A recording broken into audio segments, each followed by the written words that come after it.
My name is Kyra. I major in Sports and Fitness Leadership Administration, and I am a point guard on Johnson University women's basketball team.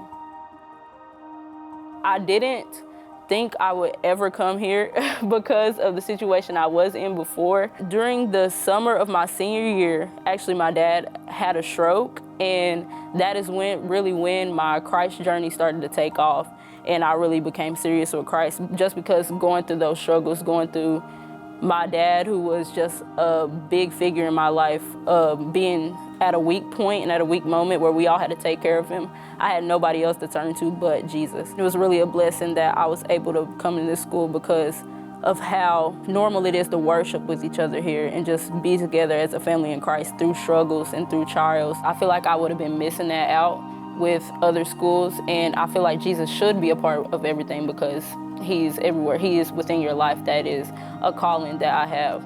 I started playing basketball when I was around 2 to 3 years old. I was going to church, like I grew up in a Christian household, but I didn't really trust God with anything. So I used really basketball as a validation point. And coming here, I found out like basketball is not your identity. It made me realize that I could just be myself in basketball, whether I did good or bad, and people would still love me. And God would still love me, and God would still be by my side no matter what I was going through in basketball. Our coaches being bound in faith and just being led by God helps them lead us in the right way, knowing that we can do devotionals together, or we'll just have spontaneous moments where we'll talk about our stories or just things that Jesus is talking to us about is really special to me. Johnson does become a family. You don't really have to hold back with your team like about how you're feeling. You can be real. My name is Kyra Buntyn, and Johnson is community.